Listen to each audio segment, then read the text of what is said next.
Now in this technical demonstration, we're going to create specific users that are not tied to a current directory service, such as Active Directory or Google Directory Services. We're going to focus on Centrify directory service users. Now, these particular users can be created for third-party contractors or outsourced IT firms, for example, or in cases where we don't want to add a specific account into our Active Directory or other directory service environment. So what we're going to do here is we're going to go to the Access menu, and I'm going to click on Users. And as you can see here, I do have a couple of users already created. We're going to create a new one. And we're going to call this one Z Contractor. You'll notice that I have a suffix over here on the right. You can add multiple suffixes. You can actually specify a default suffix if you wish. This is how the user is going to log into the portal.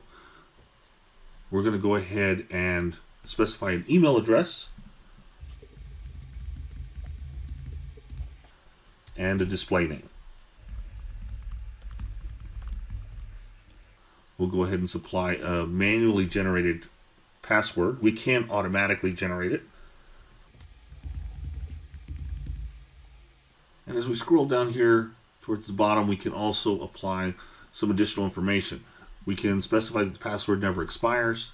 We can require that the password change at the next login. This is always a recommended action you want to take. We can specify if it's a service user and if an OAuth confidential client is going to be used.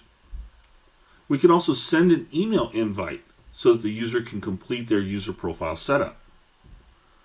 But for this particular demonstration, we're only going to set the password not to expire. We'll go ahead and uncheck that box. We can also set up profile information, a description, an office number, a home number, and a mobile number.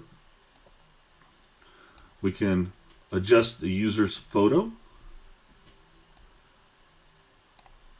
We can also redirect multi-factor authentication to a different user account if we wish. And we can specify a manager.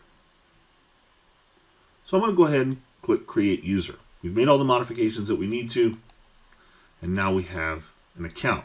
Now it's important to remember that even though I've set up accounts within the Centrify Identity platform, they don't have any privilege at this point. Now let's test that theory out. As you can see here, I'm logged in as an administrator, which means I get to see all of the options that are available to me here on the left on the main menu. If I go ahead and log out,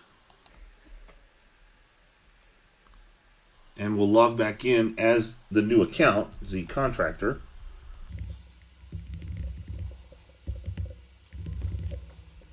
you'll notice that things look a little different. We have a message to set up security questions, but more importantly, the main menu is very limited. All we have is a workspace and settings for user preferences. Now, user preferences are going to be applied to any user who logs into the identity platform. If we look at user preferences, this will give us SSH settings and RDP settings. And we can download and install the remote access kit on this computer. This will give us some copy-paste functionality.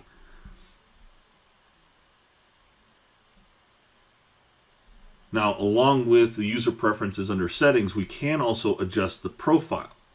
Now, if I come over here and select profile, you'll notice that I can set up my password, my PIN, and my security questions. And we'll talk about security questions a little bit later.